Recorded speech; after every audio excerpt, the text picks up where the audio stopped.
नमस्कार दोस्तों, success study Baloda YouTube channel में आपका स्वागत है।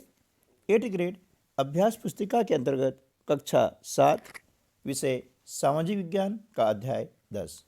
आज के इस वीडियो में हम अध्याय 10 से संबंधित प्रश्नों के उत्तर लिखने का अभ्यास करेंगे। तो चलिए शुरू करते हैं हम आज का वीडियो। प्रश्न पहला, उन परिस्थितियों को लिखिए जिसके कारण मुगल साम्राज्य कमज़ोर होता गया। इसका उत्तर हो जाएगा, बादशाह औरंगजेब ने दक्कन में लंबी लड़ाई लड़ते हुए साम्राज्य के सैन्य और वित्तीय संसाधनों को बहुत अधिक खर्च कर दिया था। दूसरा जो कारण है, दूसरी परिस्थिति है, वह यह है कि औरंगजेब के उत्तराधिकारियों के शासनकाल में साम्राज्य के प्रशासन की कार्यकुशलता समाप्त होने लगी।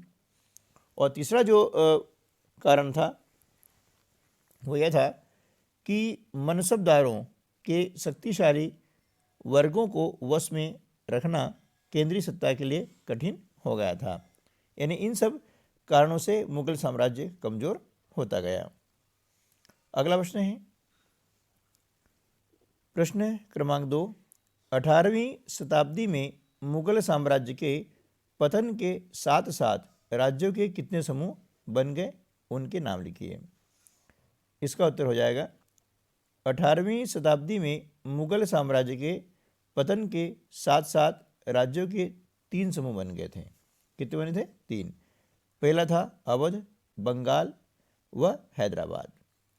दूसरा, ऐसे राज्य जो मुगलों के ज़माने में मुगलों के पुराने शासनकाल में वतन जागीरों के रूप में काफ़ी स्वतंत्र थे, उनका एक जो है समूह बन गया है। तीसरा समूह था, तीसरी श्रेणी में मराठों, सिक्कों तथा जाटों के राज्य आते थे।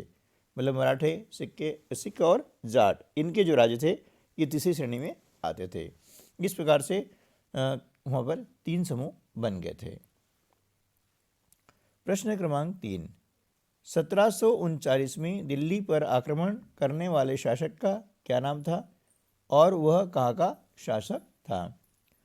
इसका उत्तर हो जाएगा, 1739 में दिल्ली पर आक्रमण करने वाले शासक का नाम नादिर शाह था। वह ईरान का शासक था। चौथा प्रश्न है, चौथ वह सरदेश मुखी से क्या से था? इसका उत्तर हो जाएगा, जमींदारों द्वारा वसूले जाने वाले भू राजस्व के 25% हिस्से को चौथ कहते थे तथा दक्कन में मुख्य राजस्व संग्रहकर्ता को दिए जाने वाले भू राजस्व के 9 से 10% हिस्से को सरदेश मुखी कहा जाता था। अगला जो प्रश्न है, प्रश्न क्रमांक 5, अवध में सादत खान द्वारा जागीरदारों को किस प्रकार नियंत्रित किया गया? इसका उत्तर हो जाएगा, अवध में सादत खान ने मुगलों द्वारा नियुक्त जागीरदारों की संख्या में कटौती कर दी, साथ ही उनकी जागीरों के आकार में भी कटौती कर दी। प्रश्न क्रमांक 6, सूबेदार आसफ जहां दक्कन का शासक किस प्रकार बना? इसका उत्तर हो जाएगा, दक्कन में होने वाले उपद्रवों और मुगल दरबार में चल रही प्रतिस्पर्धा का फायदा उठाकर उसने सत्ता हथियाई तथा उस क्षेत्र का वास्तविक शासक बन गया। प्रश्न क्रमांक 7, दल खालसा किसे कहते थे? वे किस प्रकार कार्य करते थे? इसका उत्तर हो जाएगा, 18वीं शताब्दी में कई योग्य नेताओं के नेतृत्व में सिक्कों ने अपने आप को पहले जत्थों में और बाद में मिसलों में संगठित किया। इन जत्थों और मिसलों की संयुक्त सेना को दल खालसा कहते थे। वे सभी मिल करके सामूहिक निर्णय लेते थे। प्रश्न क्रमांक 8, सिक्कों द्वारा स्थापित राखी व्यवस्था किससे संबंधित थी? इसका उत्तर हो जाएगा, सिक्कों ने राखी व्यवस्था स्थापित की जिसके अंतर्गत किसानों से उनकी उपज का 20% कर के रूप में लेकर बदले में उन्हें संरक्षण प्रदान किया जाता था। प्रश्न क्रमांक 9, मराठा प्रशासन व्यवस्था का संक्षेप में वर्णन कीजिए। इसका उत्तर हो जाएगा, मराठा प्रशासन में कृषि को प्रोत्साहित किया गया और व्यापार को पुनर्जीवित किया गया।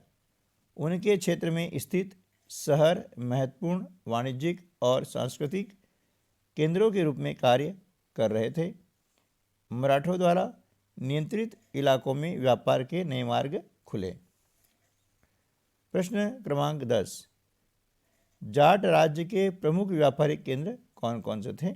इसका उत्तर हो जाएगा, जाट राज्य के प्रमुख व्यापारिक केंद्र पानीपत तथा वल्लभगढ़ थे। ठीक दोस्तों, तो आज की वीडियो में बस इतना ही। मिलते हैं अगली वीडियो में, तब तक के लिए नमस्कार, जय हिंद।